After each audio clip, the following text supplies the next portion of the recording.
Support for Arkansas Week provided by the Arkansas Democrat-Gazette, the Arkansas Times, and KUAR-FM 89. Hello again, everyone. Thanks very much for joining us. There's some encouraging news about Arkansas and COVID-19. Some of the numbers are at long last moving in the right direction for now. And we'll get to that in a moment. First, controversial legislation unresolved in a previous session is back before the General Assembly. Stand Your Ground is the shorthand. It would significantly change the legal threshold for citizen use of deadly force. The bill passed the Senate easily, but there's some difficulty in the House. Joining us are its House sponsor, Representative Aaron Pilkington of Knoxville, and that's the one in Johnson County, Arkansas, and in opposition, Representative Vivian Flowers of Pine Bluff. To both members, thanks very much for being with us. Mr. Pilkington, you're the House sponsor. We'll begin with you. What's wrong with the existing statute? There's been plenty of testimony that, self-defense as it stands now in the statute is plenty. So one of the things we're wanting to do is clear up the confusion. What you heard time and time again was that no one, essentially people are using stand your ground and they're not applying this duty to retreat to them. And so when you say there's going to be significant change, I actually say we're moving the needle very slightly just so that we can be a stand your ground state, clear up that confusion, and make sure that we are in line with 34 other states across the United States. So to me, it's more about providing clarity for our citizens in Arkansas that they do have a right to stand your ground. Someone said, I doubt you're going to have some prosecutor who's going to try to use duty to retreat to destroy someone's self-defense argument. But, those things happen before. There's situations where, Bob Ballinger mentioned a story where someone, had the book thrown at them by the law because they didn't retreat, even though in the situation they thought they had a right to stand your ground, or they thought they were in imminent danger. So we're trying to clear up some of the language there and make everyone aware. And I'd say a lot of Arkansans already assume we're a stand your ground state, and they're actually shocked to find out we're not. All right. Ms. Flowers, we'll go to you. Well, I would say that based upon the hundreds of emails and calls that I've received, that a lot of people are very clear that we're not a stand your ground state and don't want Arkansas to become a stand your ground state. And I think that there are so many issues around stand your ground that everyone's very aware of, from the fact that nowhere else is there anything like this in criminal law, where somebody asserts something and then the burden then shifts to the other person. So I think there are legal issues that would actually create confusion.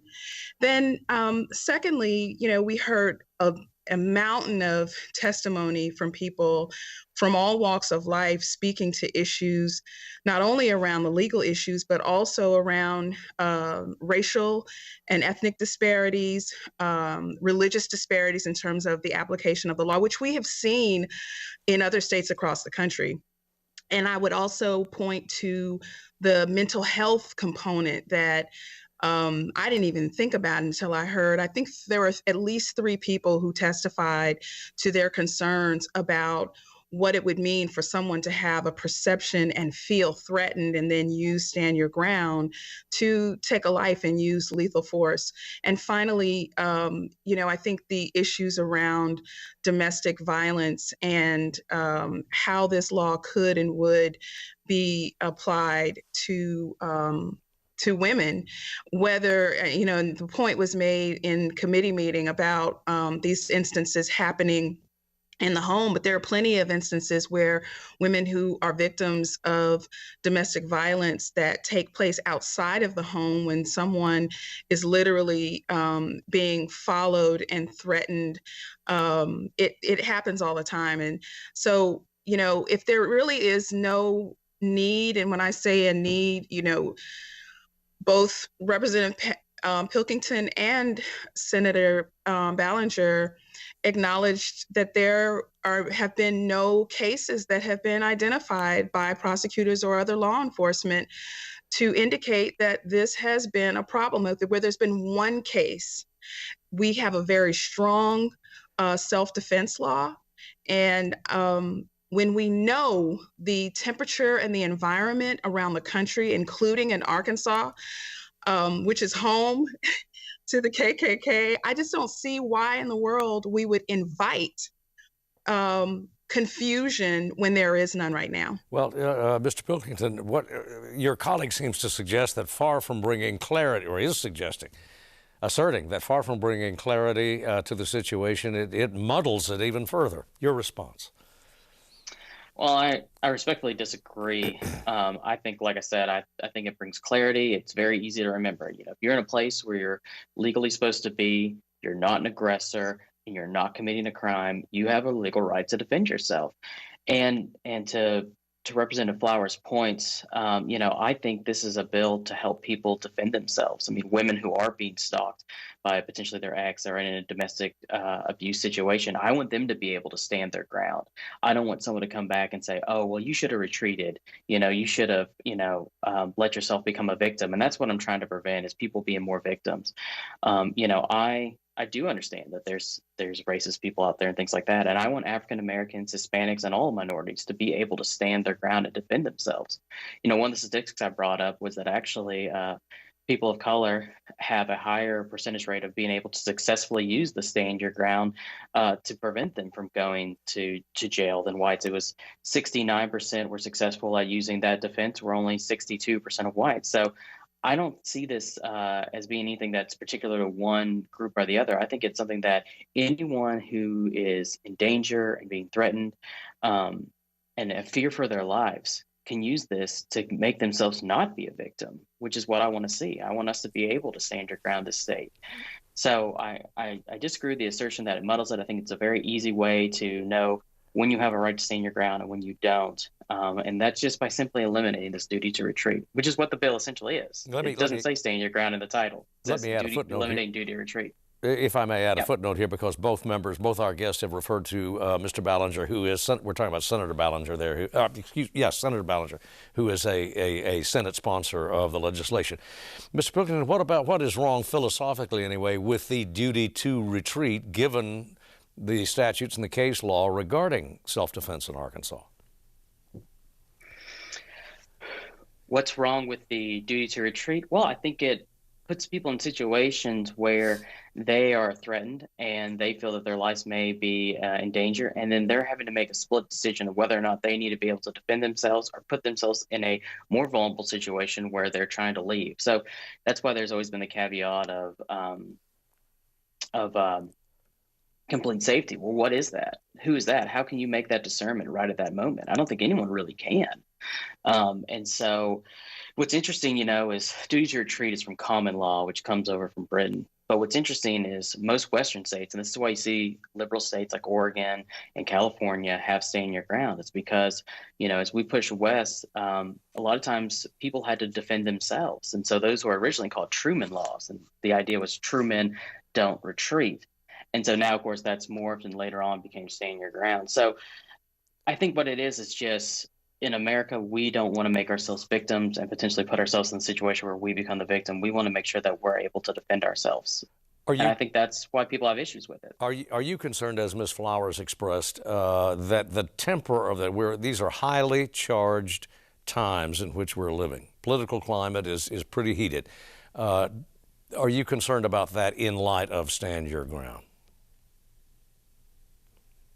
That stand your ground would become a license?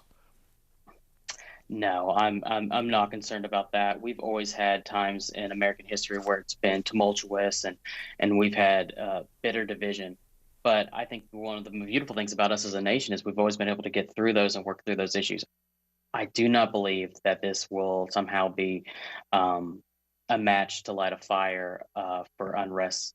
And that people will become the victims of it. Like I said, I think this helps out everyone because, not just white males, but if you're a woman, a minority, things like that, you can use stand your ground to defend yourself. So if you're in a situation where you feel threatened, you've got the law on your side. And that's what I think is great about this. But the law is not on our side. And we've seen so many instances, and I've, even recounted a circumstance that I was in, where there was gunfire by someone who felt I shouldn't have been where I was legally allowed to be.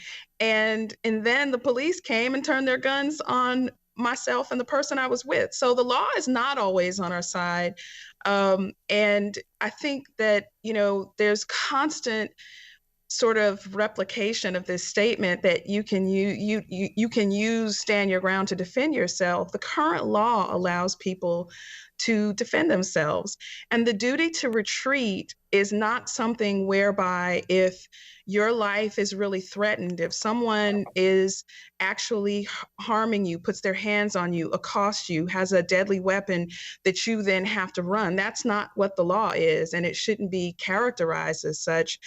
The way the law is right now, certainly you don't have to retreat if you are in your home or near your home. And if you're someplace else and your life is threatened, you have the right to defend yourself. You don't need the stand your ground law to do so. What stand your ground does is allow someone to have a perception that your life might be threatened, where a weapon is not evident, or where you want to assert stand your ground where you're actually the aggressor. And we have seen too many circumstances that never come up. I mean, and with all due respect, Representative Pilkington, neither you or Senator Ballinger will speak to those issues where, on the one hand, we have no instances in Arkansas that prosecutors have identified, that either one of you have identified, where the current law is not working. But we've seen examples in many of the states, especially Florida, where the actual aggressor has in turn used stand your ground to skirt accountability and prison time. Neither one of you has mentioned the name Trayvon Martin. That's on the minds of every American, everyone who has sent me an email and called me, especially those I've spoken to, bring that up. I remember where I was when Zimmerman got off. I remember where I was when I heard the news and saw the news about this child's life being taken. He was a child walking home. We just saw Ahmaud Arbery. So when we talk about the tumultuous times and how somehow America gets over it, we've never gotten over it. And what we would be doing by passing this law is not lighting a fire. The fire exists. We would be throwing gasoline on a fire that is already out of control. Mr. Pilkington, I'll give you the last word, but I want to ask a procedural question as well. Bill failed in committee. There's been discussion about a motion on the floor to withdraw from committee. Not unprecedented, but exceptionally rare in Arkansas governance. What's the status of it? Well, right now what I'm doing is I'm meeting with fellow legislators to try to see if we can find a way to use the current committee process to get the bill through. I've told people before, extraction's still not off the table. I'm open to all options. Usually what I've heard from most members is, we've got to pass stand your ground. We're going to get it through. It's just, how does it look and how does it go through? And can we use the committee process instead of extraction? But, I'm sure you saw today, the speaker says he expects stand your ground to pass. And so I like to respect the committee process as much as I can. But honestly, when I have to go home to my voters and they say, why can you get stand your ground passed? If I say, well, I wanted to respect the committee process, they don't care. They say, where's the rubber meets the road? Am I able to defend me and my family if we're out in public, if we're threatened? And, I'm thinking about them first before the committee process. Well, the traditionalists on your side of the Capitol, well, in the legislature as a whole, and I would include the speaker in that, seem to vastly prefer the committee process. You're saying you're willing to buck them if need be? I wouldn't say buck them. I'm willing to use the committee process. And if we fail to get it through the committee, extraction's on the table. I'm not putting anything off the table right now. I'm going to use the committee process and go through the traditional channels and work that way. I think that's only respectful with our members to do it that way and to exhaust all options before we go to a situation like that. But extraction's in the rules for a reason. We foresee things like that happening. We've got a 1-to-1 ratio in the judiciary where we've got a 1-to-4 ratio on the House floor. So there's a different makeup of each group. And so that's important to consider as well. Ms. Flowers, we've got about 30 seconds, and I'll let you have it to close. There is no need for this law. Everyone who I've heard from, including people from Senator Ballinger's district, have said that there is no need for this law. We know what the temperature is from Washington to Arkansas, and we know that there have been people who have been murdered and accountability has been skirted because of this law. There is no confusion. Passage would mean death for some. And I have to end it there because we're simply out of time. To both our members, both our guests, thank you very much for being with us. Come back soon. And now the coronavirus. Took less than a year for the death toll in Arkansas to reach 5,000, as it did on Thursday. A horrific milestone, that, but some of the other numbers in the past several days, some, have provided some encouragement. Some. There are and almost certainly will continue to be daily fluctuations in the indices that we follow: diagnoses, death, patients requiring ventilation. But these two, the number of Arkansans vaccinated, the number recovering, and the number hospitalized, the trend lines there in recent days have offered some hope. Joining us now, Bo Ryall, president of the Arkansas Hospital Association, and Troy Wells, chief executive of Arkansas's Baptist Health System, the state's largest. Gentlemen, thanks very much for coming aboard again. Bo, we'll begin with you. Is the pressure beginning to ease a little bit, as these numbers would indicate? Yes, as we've seen hospitalizations drop in the last 2 weeks, it certainly has eased some of the stress in hospitals. We've seen them go from 1,300 hospitalized with COVID to around 800 this morning. So that's certainly a welcome relief for hospitals and staffing and dealing with COVID just in general. But we are seeing some of the numbers in the intensive care units, the ICUs, kind of level off. We are hearing of sicker patients out there that are coming in and having longer stays. So that's definitely a concern going forward. Yeah, and Troy Wells, this can fluctuate on well, it does, in fact, on a daily basis. What went down can very quickly go back up. Yeah, we've seen it change actually just this week. We started the week at a reasonably high number, and it started coming down toward midweek. You have a day that goes up, a day that goes down. And interestingly, while all the COVID numbers are down, and it's really encouraging, our overall hospital census numbers are about as high as they were during the peak of the pandemic. So I think to your point about sicker and sicker patients showing up with or without COVID is a reality. And our ICU capacity, at least in certain parts of the state, continues to be stressed. And that's with our ICU COVID numbers slightly declining. So we still have some challenges, and we're still seeing what we've said all along, and that is that ICU capacity across Arkansas was always hard to find, and we're seeing that now. And so there's not as much breathing room there as we might believe in terms of ICU. There's a difference between beds and ICU beds. That's right. ICU beds has always been our challenge here, and even more so now, staffing those ICU beds is the real challenge. Many of the hospitals around the state have expanded their ICU bed capacity throughout the pandemic, and that was really good to know that you had the beds if you needed them. The challenge has been, how do you staff those beds? And with other sick patients needing those beds today, it's a good thing we have them, but we still have challenges around staffing.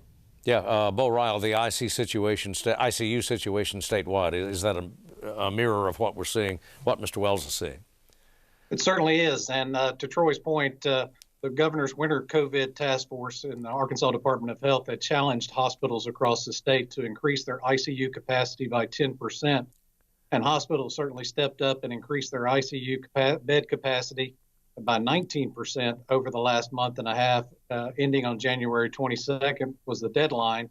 And that's going from 799 ICU beds now to 950. So definitely positive to have that cushion there in ICU capacity. Well, if the pressure is, the stress is being relieved, at least in terms of COVID, why? Are we following the precautionary protocols? Are we achieving something like, dare I use the term, herd immunity in Arkansas? Bo, we'll start with you. Sure. I would say, it's a national trend that hospitalizations and cases are going down.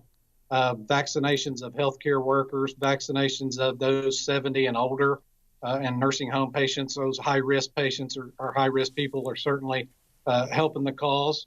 Also, hospitals across Arkansas are using infusions of monoclonal antibodies.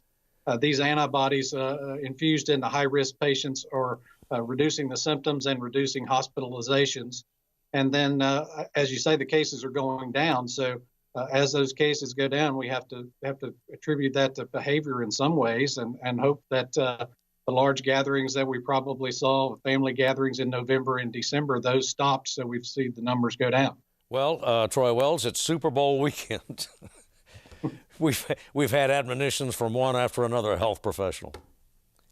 Well, I think that certainly there's concern about gatherings. To your point, Steve, I liken Super Bowl Sunday more to New Year's Eve, however, than I do Thanksgiving or Christmas. So you might, Thanksgiving or Christmas, imagine elderly grandparents, aunts and uncles gathering together, and they're very susceptible to the disease and to hospitalization from the disease.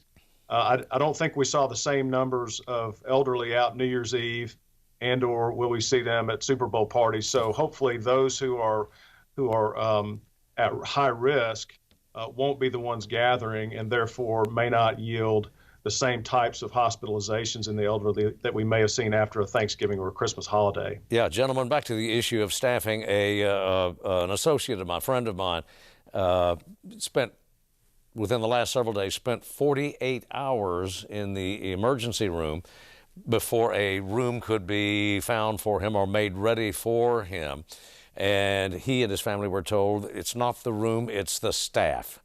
We want to make sure that there's enough staff to cover upstairs, as there is in an ER bay. Are we still running acute shortages of nurses, of technicians, of other key clinical personnel? Troy Wells, we'll begin with you. Steve, we are, and we were running a critical shortage before COVID-19 appeared in Arkansas, and we're going to have shortages going forward, as far as I can tell.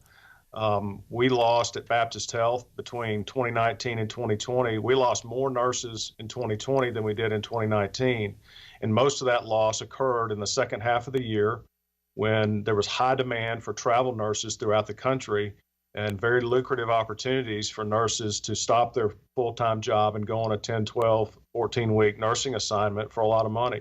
And so we had a lot of nurses exiting the state, taking on those travel assignments. Hopefully they'll come back as that demand in some of the markets subsides.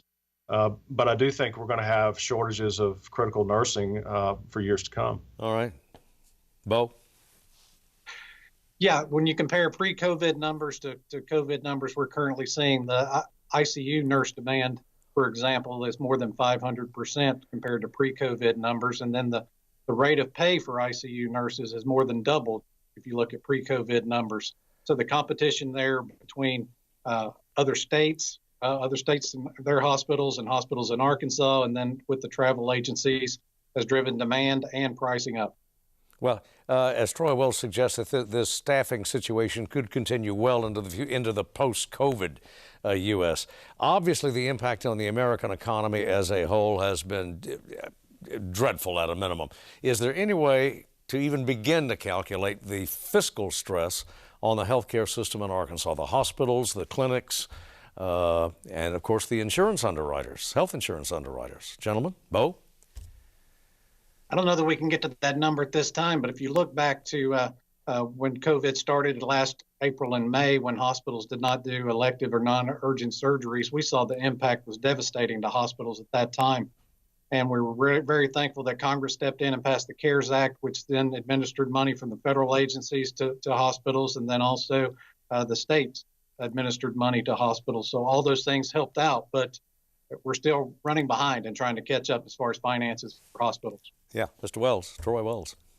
Yeah, we track our patient volume activity every day and every week, and we've followed it very closely since the pandemic started, and going back to last year when we had a 70% drop in volume when we had to shut down elective cases, and we've tracked it ever since. And we still have parts of our business that are not back. Emergency department visits are still down below normal levels pre-pandemic. Some of our inpatient cases are down, and now they're coming back sicker, unfortunately.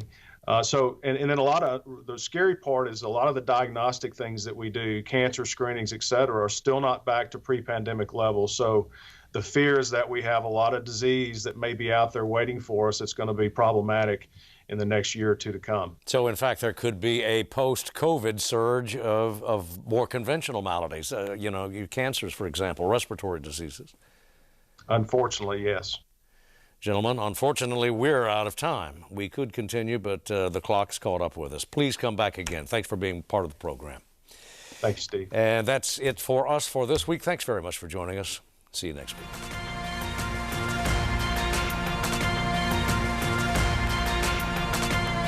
Support for Arkansas Week provided by the Arkansas Democrat-Gazette, the Arkansas Times, and KUAR-FM 89.